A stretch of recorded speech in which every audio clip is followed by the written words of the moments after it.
Balapan Portugal memberikan gambaran betapa Ducati akhirnya menyerah membantu Pecco.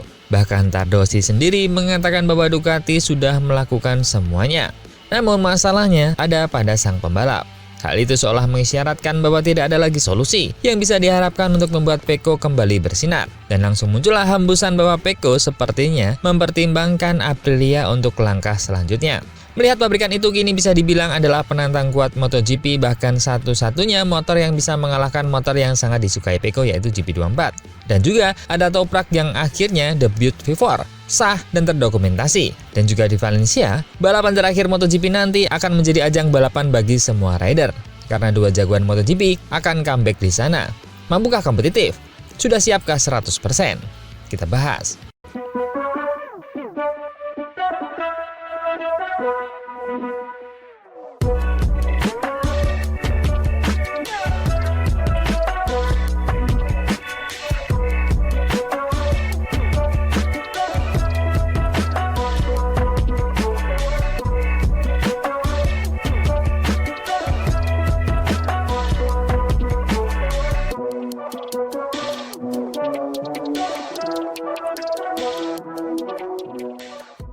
Jangan sampai ketinggalan update tentang MotoGP dari TNT. Dengan cara ketik hashtag MotoGP di kolom pencarian agar kamu bisa mendapatkan pilihan berita menarik yang kamu cari.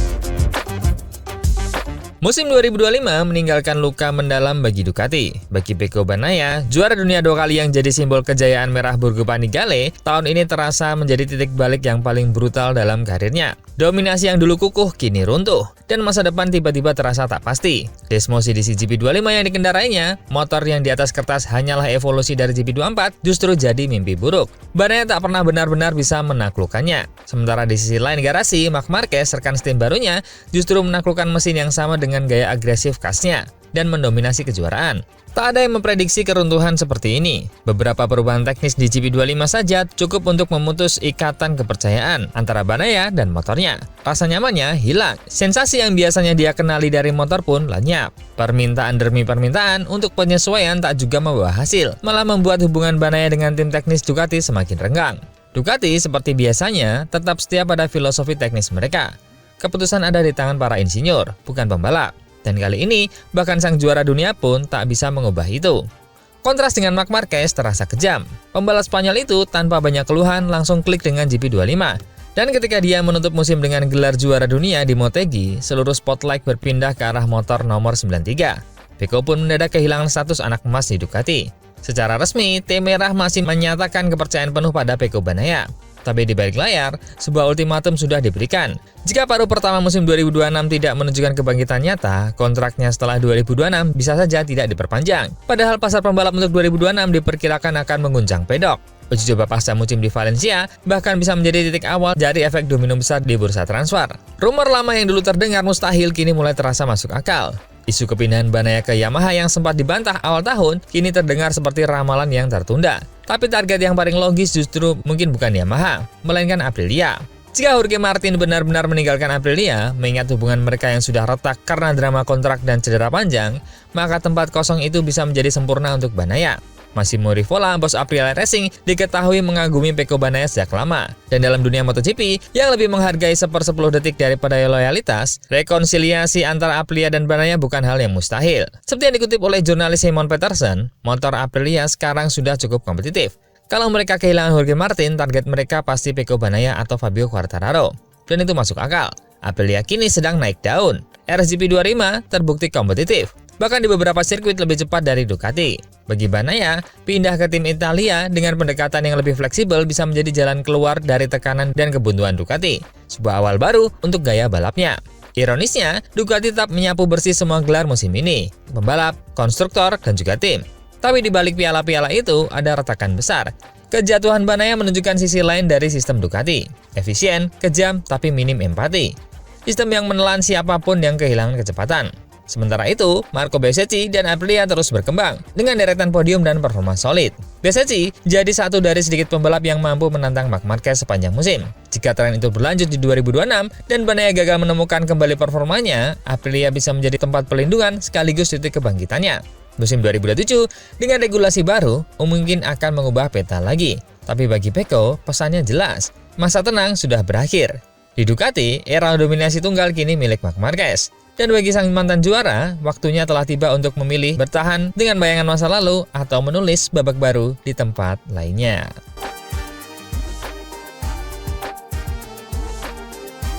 Berita kedua, ada Toprak nih yang akhirnya menunggangi Yamaha M1.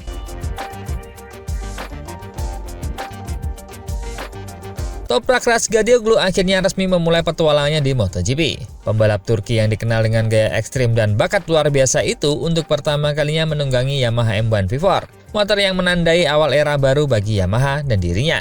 Bukan di Valencia atau Jerez, tapi di Motorland Aragon. Sirkuit yang dipilih Yamaha sebagai lokasi untuk momen penting ini. Kontak pertama antara Toprak dan proyek paling ambisius mereka dalam 2 dekade terakhir. Yamaha sendiri enggan menyebut momen ini sebagai tes. Paolo Pavesio, kepala proyek MotoGP Yamaha, menjelaskan dengan hati-hati bahwa ini lebih seperti pertemuan pertama, bukan uji performa. Fokus utama mereka adalah memastikan kenyamanan ergonomi dan persiapan menuju tes resmi di Valencia. Tujuannya sederhana namun penting.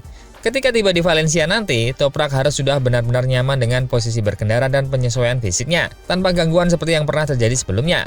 Kehati-hatian ini lahir dari pengalaman pahit di masa lalu. Pada akhir 2023, Toprak sempat menjajal Yamaha M1 versi lama di Jerez. Hasilnya mengecewakan. Dia turun dari motor hanya setelah beberapa lap. Frustasi karena ergonomi yang buruk, dan motor yang sama sekali tidak cocok dengan gaya khasnya. Yamaha belajar banyak dari kesalahan itu dan kini ingin memastikan segalanya berjalan sempurna sejak awal. Semua sudah kami ukur dengan teliti kali ini, kata Pavesio. Kami ingin Toprak tiba di Valencia tanpa lagi perlu khawatir tentang ergonomi. Hari pertama di Aragon ini menjadi titik penting. Sementara Andrea Dovizioso dan Augusto Fernandez telah membantu tim penguji selama akhir pekan. Toprak memulai perjalanan sendiri di atas M1, prototipe yang akan digunakan pada musim 2006 bersama tim Pramac Yamaha. Mesin ini menjadi simbol perubahan besar dalam arah teknis Yamaha, yang akhirnya meninggalkan karakter mesin inline 4 yang telah menjadi identitas mereka selama puluhan tahun. Langkah menuju konfigurasi V4 ini bukan sekedar evolusi, melainkan revolusi. Setelah bertahun-tahun kalah bersaing dari Ducati, KTM, dan Aprilia, Yamaha kini berani mengambil risiko besar. Strateginya jelas, mengubah DNA mereka untuk kembali ke barisan terdepan. Dan untuk membuka lembaran baru ini, mereka mempercayakan kendali pada Toprak Razgatlioglu, pembalap yang dikenal menolak batas dan selalu menemukan cara unik dalam mengendalikan motor. Namun, tantangan terbesar sudah menunggu, dan namanya adalah Michelin. Berasal dari dunia Superbike, Toprak terbiasa dengan ban Pirelli yang keras dan responsif. Sangat cocok dengan gaya pengeremannya yang ekstrim. Tapi di MotoGP, karakter ban Michelin sangat berbeda. Lembut, sensitif, dan menuntut presisi tinggi. Perbedaan filosofi ini menjadi ujian paling berat dalam proses adaptasinya. Nicolo Bulega yang juga beralih dari Superbike ke MotoGP pernah menjelaskan hal ini dengan gamblang. Di Superbike, kamu bisa agresif di awal pengereman. Tapi di MotoGP, kalau kamu melakukan hal yang sama, kamu kehilangan roda depan. Bagi Toprak, ini adalah peringatan serius. Gaya balapnya dibangun atas pengereman keras, area di mana dia mungkin pembalap terbaik di dunia. Namun di MotoGP, kekuatan itu bisa berubah menjadi kelemahan. Toprak mungkin pengerem terbaik di dunia, kata Bulega. Tapi di sini, keunggulan itu bisa menjadi racun. Maka dari itu, pembalap Turki itu harus belajar ulang bagaimana mengelola ban depan, menjaga keseimbangan antara agresi dan kontrol, tanpa kehilangan identitasnya di lintasan. Bagi Yamaha, momen di Aragon ini lebih dari sekedar debut pribadi seorang pembalap. Ini adalah langkah pertama dari proyek besar untuk membangun kembali kejayaan mereka, setelah bertahun-tahun tertinggal dari Ducati dan Aprilia. Yamaha kini memulai bab baru dengan mesin baru, pendekatan baru dan harapan baru. Semuanya dimulai di bawah sinar matahari Spanyol, bersama pembalap yang berani dan penuh karakter. Dengan 78 kemenangan dan 1 gelar juara dunia Superbike, Toprak Razgatlioglu datang ke MotoGP bukan untuk sekedar mencoba, tapi untuk menantang. Debut resminya baru akan terjadi pada musim 2026, tapi kisahnya bersama Yamaha sudah dimulai. Di Motorland Aragon, dengan senyuman, semangat tinggi, dan motor yang benar-benar baru. Seperti yang dikatakan Paolo Pavesio, ini baru permulaan, tapi permulaan yang sangat penting. Dan dari cara Toprak menatap motornya hari ini, tampak kisah cinta antara pembalap Turki dan Yamaha V4 baru saja dimulai. Dan bisa jadi, kisah ini akan mengubah wajah MotoGP untuk tahun-tahun mendatang.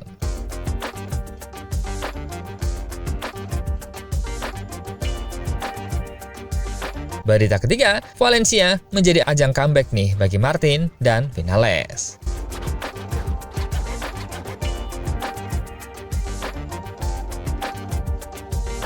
Sirkuit Ricardo Tormo Valencia sekali lagi akan menjadi panggung besar di penghujung musim.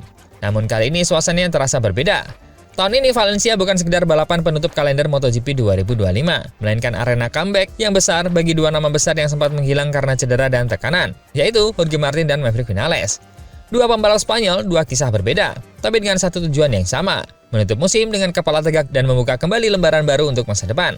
Setelah absen panjang akibat kecelakaan di Sachsenring, Maverick Vinales akhirnya kembali ke lintasan bersama T3 KTM. Pembalap asal Catalan itu telah menepi selama berbulan-bulan karena kesalahan fatal di pertengahan musim yang menghancurkan momentum awalnya bersama pabrikan Austria itu. Sementara dia memulihkan diri, posisinya diisi sementara oleh Pol Espargaro.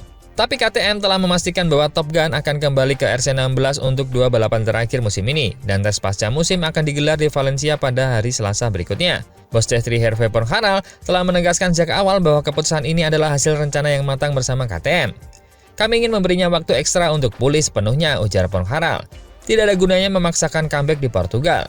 Kami ingin dia kembali di Valencia dalam kondisi 100%. Kini dengan lampu hijau resmi dari tim medis dan pabrikan, Vinales siap mengakhiri masa vakumnya. Bagi KTM, kembalinya Vinales bukan hanya soal menutup musim dengan lengkap, tapi juga langkah strategis menjelang 2026. Maverick hanya berpartisipasi dalam 26 dari 42 balapan musim ini. Kehilangan banyak peluang untuk membangun kepercayaannya dengan RC16. Namun performanya di awal musim sempat memperlihatkan potensi besar. Dan di Valencia nanti, dia akan menunggangi versi terbaru dari motor pabrikan. Sama seperti yang digunakan Brad Binder, dilengkapi pembaharuan teknis penting untuk uji coba pasca musim. Valencia akan menjadi kesempatan ideal untuk mengembalikan ritme dan semangatnya. Saat ini, Vinales berada di posisi ke-17 klasemen, hasil yang tidak mencerminkan kemampuan maupun progres KTM. Namun balapan di rumah sendiri dan atmosfer akhir musim memberi peluang untuk menutup tahun ini dengan cara yang jauh lebih positif. Bagi KTM dan T3, Valencia bukan hanya akhir dari perjalanan panjang, tapi awal dari rekonstruksi kepercayaan diri Vinales. Namun bukan hanya KTM yang berharap pada kebangkitan. Di garasi sebelah, Aprilia juga menunggu kabar baik. Jorge Martin, sang juara dunia 2024, bisa jadi akan kembali ke lintasan setelah 4 cedera berat yang membuat musim 2025-nya berubah menjadi mimpi buruk. Martin masih menunggu lampu hijau dari tim medis FIM. Tempat Aprilia telah mengonfirmasi kehadiran di sirkuit untuk bersiap menghadapi balapan di depan publik sendiri. Martin terakhir kali turun di sprint Motegi, di mana tabrakan keras dengan rekan timnya Marco Bezzecchi membuat tulang selangka patah dan memaksanya absen dari 4 seri terakhir. Kini, dia datang ke Valencia dengan satu misi sederhana, namun emosional, menutup musim di atas motor bukan di ruang perawatan. Musim 2025 benar-benar menjadi tahun kelam bagi sang juara bertahan. Dari cedera pramusim yang membuatnya absen di 3 seri pertama, kecelakaan di Qatar yang memaksanya menepi hingga Brno, hingga insiden di Jepang yang menutup pulangnya lebih awal. Kasih buruk sepertinya tak pernah berhenti menimpa Jorge Martin. Dalam 6 balapan yang sempat dia ikuti, hasil terbaiknya hanya posisi keempat di GP Hungaria. Namun yang membuat kisah Martin semakin menarik adalah drama di luar lintasan. Di tengah masa pemulihannya, sempat beredar bahwa dia ingin memutus kontrak dengan Aprilia akibat ketidakpuasan terhadap dukungan teknis dan performa RSGP 25. Situasi itu memanas hingga Dorna harus turun tangan sebagai mediator. Akhirnya, Martin menegaskan komitmennya untuk bertahan di Aprilia hingga 2026, meski hubungan keduanya belum sepenuhnya pulih. Jika dinyatakan fit, Martin juga akan menghadapi konsekuensi lain. Hukuman dari tabrakan dengan Bezzecchi di Motegi yang sempat ditunda karena cederanya. Artinya, comeback-nya di Valencia bisa langsung disambut ujian berat sejak awal. Tapi bagi Martin, balapan ini lebih dari sekedar sanksi atau poin kejuaraan. Ini adalah soal kebanggaan. Balapan di depan publik Spanyol, di sirkuit yang telah lama menjadi rumah bagi banyak kenangan manisnya, bisa menjadi titik balik untuk mengakhiri musim yang penuh penderitaan. Selama dia absen, Lorenzo Savadori mengisi tempatnya di Aprilia, namun tanpa hasil berarti. Kini untuk pertama kalinya sejak September, Aprilia bisa kembali menurunkan duet utamanya, Jorge Martin dan Marco Bezzecchi, di lintasan yang sama. Bagi tim Noale, hal ini sangat penting, bukan hanya secara teknis tapi juga menumbuhkan kembali kepercayaan diri juara dunia mereka menjelang musim baru. Dengan Vinales dan Martin yang sama-sama kembali di Valencia, balapan penutup ini menjelma menjadi simbol kebangkitan dua kisah yang sempat terhenti di tengah jalan. Vinales ingin menutup luka panjang bersama KTM dan membangun momentum baru, sementara Martin berjuang untuk menegakkan kembali reputasinya setelah tahun penuh percobaan.